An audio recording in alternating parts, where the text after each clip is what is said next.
Last life's history replayed itself again, and the malicious younger sister Xue Xue successfully became a daughter of the Xue family once more. How will Xue Xue respond? Late at night, Xue Xue sat alone on her bed, relieved that she no longer had to endure the orphanage director's husband's kisses and touches for a bit of privilege. She clenched the blanket fiercely, a fierce expression on her face. One day, she vowed to destroy that orphanage in her own filthy past. Just then, a knock sounded at the door. She put on a sweet smile and said, "Come in." The maid entered, holding a dress. She placed it down expressionlessly.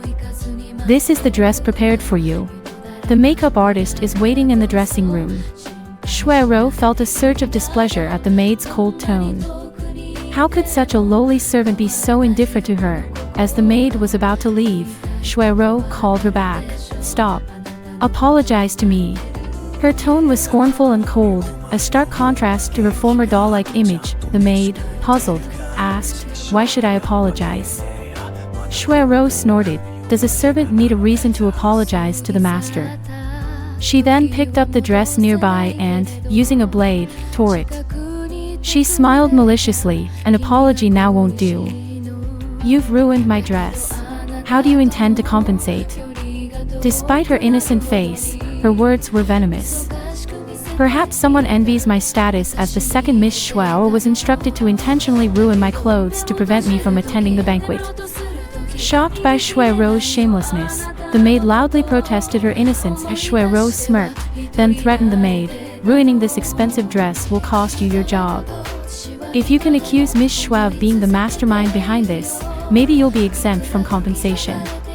The maid, angry and fearful, didn't expect Xue Xue to be so scheming, trying to frame and implicate Miss Xue. Continuing, Xue Xue said, "My room has no surveillance.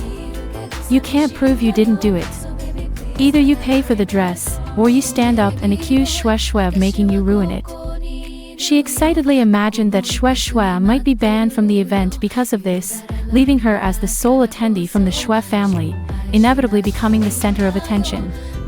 Although there's no surveillance, what about audio recordings? Xue Xue pushed open the door, shaking her phone in her hand. Xue Xue was momentarily speechless. Frightened, Xue Xue asked the maid to leave, stating that she would handle the matter. Once the maid left, Xue Xue immediately knelt down and begged for mercy. "I didn't mean it. I won't do it again." As Xue Xue stroked the girl's long hair, she remembered in her past life being kicked by Xue Xue with high heels, rendering her unable to stand. Yet, this time, Xue Xue was kneeling before her. Xue Xue struggled to suppress the urge to knock down Xue Xue and gently said, "Don't worry, I won't tell mother. But, can you promise me something, little sister?" Looking at the gentle Xue Xue, Xue Xue felt a chill down her spine. Meanwhile, at the Ji family estate, a young man with a magnificent silver cloak draped over him, his exquisite features exuding a cold aura. This young man was the protagonist of the Ji family's banquet, Ji Yong. As the Ji family's event was about to begin, the mysterious heir of the Ji family, the fantasizing Ji family cousin Ling Xuang, the past fiancé Ling Qin, the malicious younger sister Xue Xue. With everyone harboring their own intentions, what kind of story would unfold next?